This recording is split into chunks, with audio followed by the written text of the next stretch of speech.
భారతదేశానికి 1947వ సంవత్సరంలో స్వాతంత్రం వచ్చింది.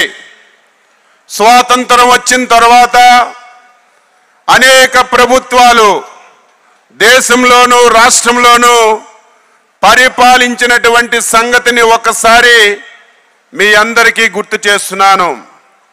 ఈరోజు దేశ జనాభాలో సగం కంటే ఎక్కువ ఉన్నటువంటి బలహీన వర్గాలు స్వాతంత్రం వచ్చిన తర్వాత 35 సంవత్సరాలు కేవలం ఓటు వేసినటువంటి యంత్రాలుగా పల్లకి మోసినటువంటి కార్మికులుగా ఉన్నాం తప్ప మనకు ఎటువంటి అవకాశాలు లేని విషయాన్ని ఈ రాష్ట్రంలో ఉన్న ప్రతి ఒక్క బలహీన వర్గాలు కూడా గుర్తు చేసుకోవాలి.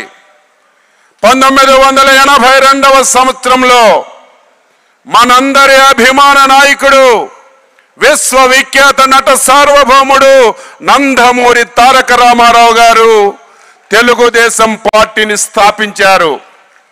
పార్టీని స్థాపించారంటే బలహీన వర్గాల పునాదుల మీద తెలుగుదేశం పార్టీని స్థాపించి ఆ రోజు బలహీన వర్గాలకి రాజకీయంగా, ఆర్థికంగా, సామాజికంగా అవకాశాలు ఇచ్చినటువంటి ఏకైక పార్టీ జెండా తెలుగుదేశం పార్టీ పసుపు జెండా అని చెప్పి మీ అందరికీ గుర్తు చేస్తున్నాను.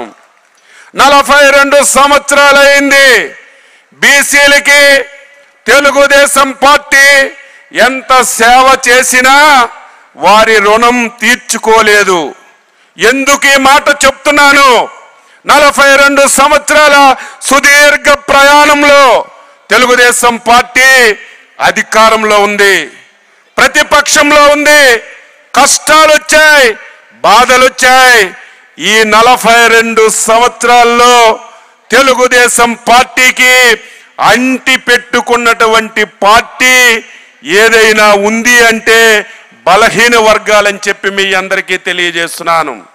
అందుకే ఆ రోజు వైఎస్ జగన్మోహన్ రెడ్డి తండ్రి రాజశేఖర్ రెడ్డి గాని, ఈరోజు జగన్మోహన్ రెడ్డి గాని బలహీన వర్గాలకి మేము ఏమి చేసినా, ఎంత చేసినా మమ్మల్ని నమ్మరు, తెలుగుదేశం పార్టీతోనే ఉంటారని చెప్పి మన మీద దండయాత్ర ప్రారంభించాడు.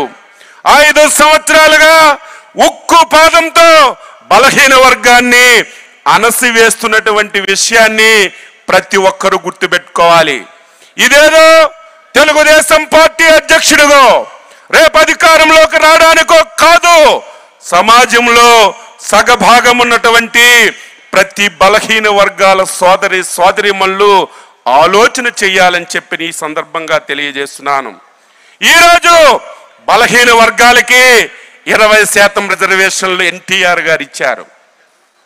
దాన్ని మన నాయకుడు 14% చేసి 34% చేశాడే. ఏం జగన్మోహన్ రెడ్డి 34% రిజర్వేషన్లు చంద్రబాబు అమలు చేశాడు, నీ తండ్రి రాజశేఖర్ రెడ్డి అమలు చేశాడు, కిరణ్ కుమార్ రెడ్డి అమలు చేశారు. ఎంతో మంది ముఖ్యమంత్రులు ఈ రాష్ట్రంలో 34% రిజర్వేషన్లు అమలు చేస్తే నువ్వు వచ్చిన తర్వాతే ఎందుకు 20% తగ్గించావో సమాధానం చెప్పాలని చెప్పి కోరుతున్నాను.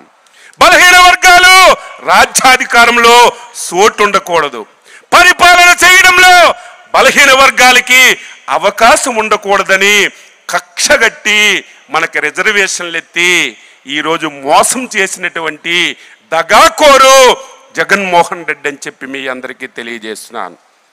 మాట్లాడితే సామాజిక న్యాయానికి కట్టుబడ్డానంటాడు, మాట్లాడితే కేబినెట్లో 10 మంది మంత్రులకి ఇచ్చానంటాడు, మాట్లాడితే 54 కులాలకి కార్పొరేషన్లు ఇచ్చి రాజ్యాధికారం ఇచ్చానని కథలుగా చెప్తున్నాడు.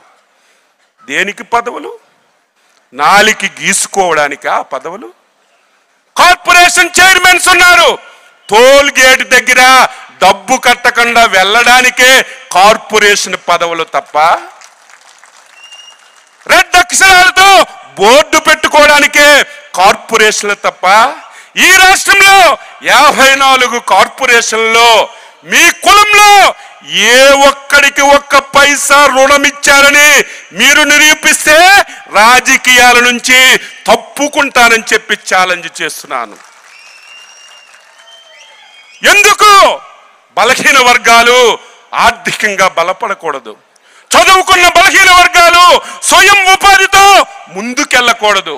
బలహీన వర్గాలు బలపడితే జగన్మోహన్ రెడ్డి ప్యాంటు తడిసిపోతుందని భయంతో మన మీద కక్షగట్టి ఈ కార్యక్రమాలు చేస్తున్నాడు.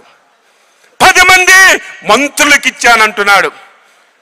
ఏ ఒక్క మంత్రి అయినా సరే ముఖ్యమంత్రి జగన్మోహన్ రెడ్డితో నేరుగా వెళ్ళి మాట్లాడే శక్తి ఉన్నవాడు ఒక్కడైనా ఉన్నాడా? ఒక కానిస్టేబుల్కు, ఒక అటెండర్కు ట్రాన్స్ఫర్ చేసే అధికారం ఏ ఒక్కడికైనా ఉందా అని చెప్పి అడుగుతున్నాను. బాధ